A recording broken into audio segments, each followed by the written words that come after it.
Welcome back to part two, everyone. We're neck deep into the Fusible link delete, so we're going to try and finish that up today.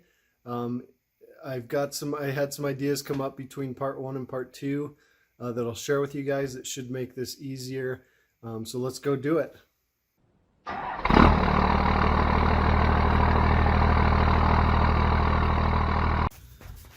Alrighty. So there's the wires that did go to Fusible links. Got a couple other wires here. So what I'm going to do now is add wire to all these so that I can run it all the way across and up to this fuse block.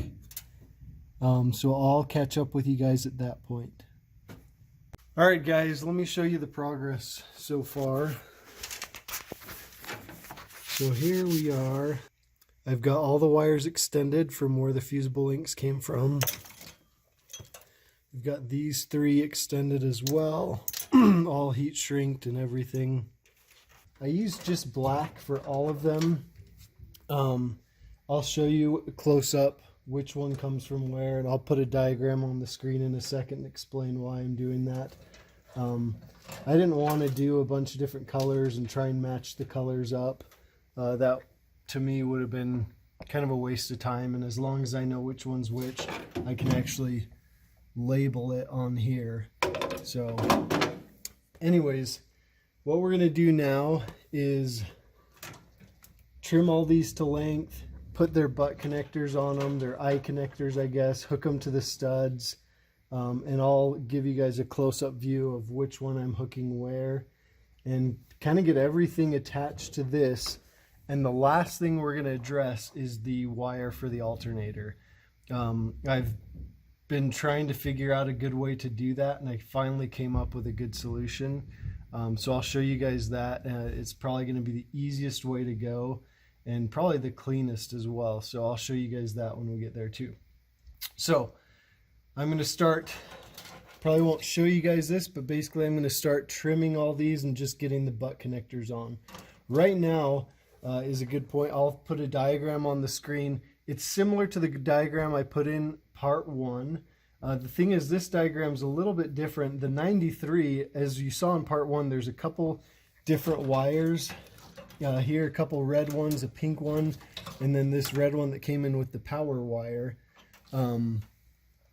Those were not in the factory service manual that I was following, so I found this diagram, and they're in that diagram. The thing I also like about this diagram, if you look all the way to the right hand side of it, you'll see that it shows which color each wire is, and that is referring to these colors right here. So it'll say red and white for one, it'll say pink for one, it'll say pink and black for one, brown, and then just straight red.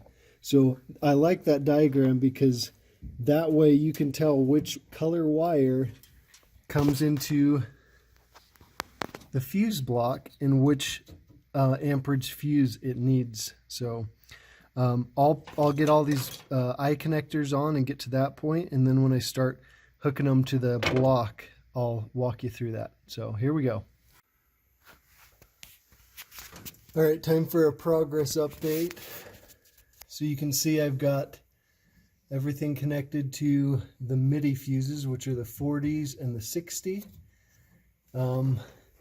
That's all the wires coming from where the Fusible links were, except for the pink one, which is only a 30 amp. So that's just going to run to a normal fuse. I'm going to decide whether to put it here or here, because these are normal fuses too. But you'll see once I get to that point.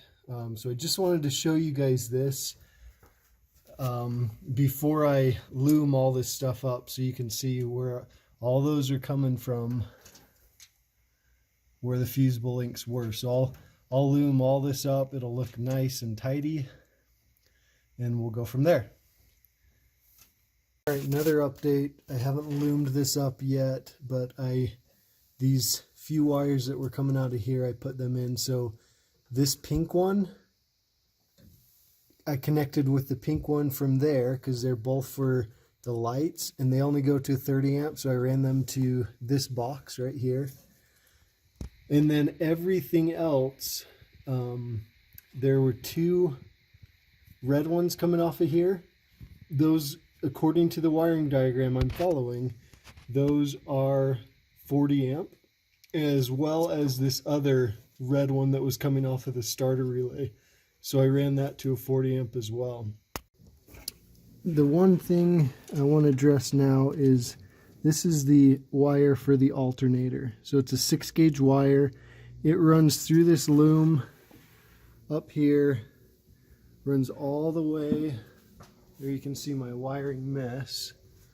It runs all the way across the top of the engine, back here, right here. You can see it run right behind the washer fluid. And then it comes out right there. That's the wire.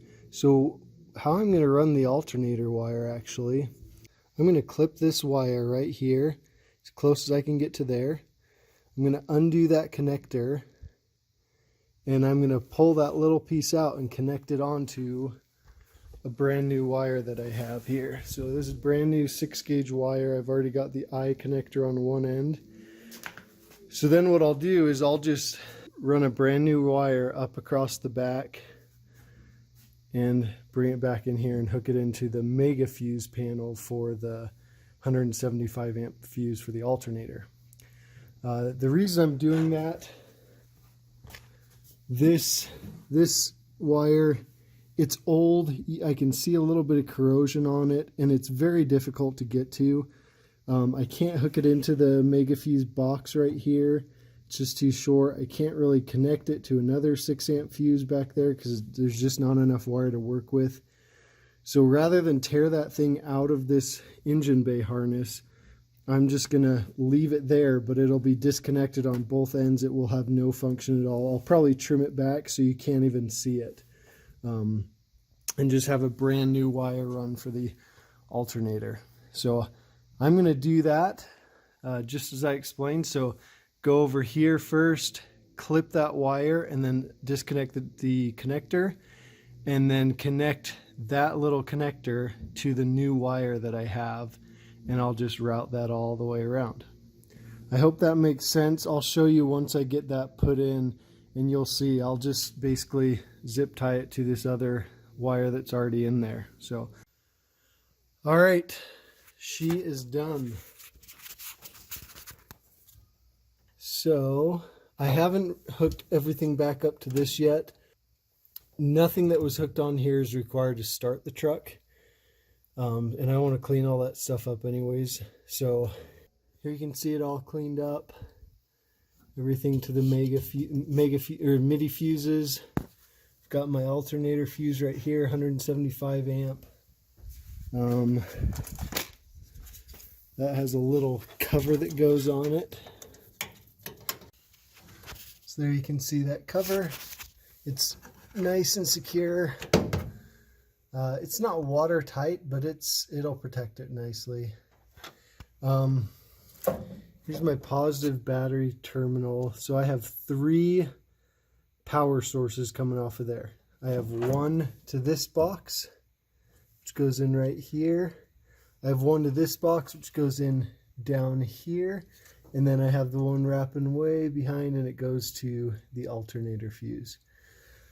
So, anyways, that's what it looks like. So, comment below. I haven't started it yet, but comment below. Is it going to start? I may have seemed confident doing this, but I do not consider myself to be very good at electrical stuff. I've probably spent probably 10 to 15 hours reading about this, trying to prepare for this video. So it's done right. We're going to see if it'll start up, and that'll tell us. Comment below. Is it going to start? Is it not going to start? We're going to have a fire in here. All right, guys. Moment of truth. Going to start it now. I've got my wife here to help. So I'm as nervous as you guys are, so we're going to try starting it up. I've told her to stand back just in case the truck explodes.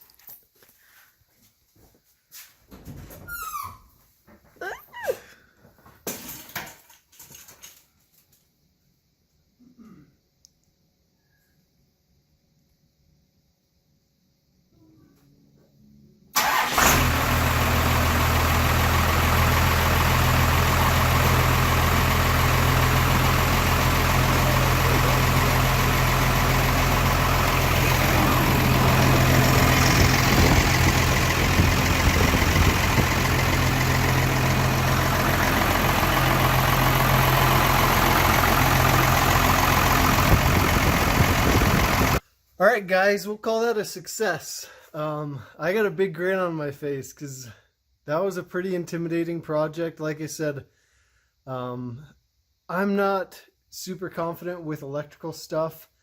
The more I do it, the more I realize it is pretty straightforward.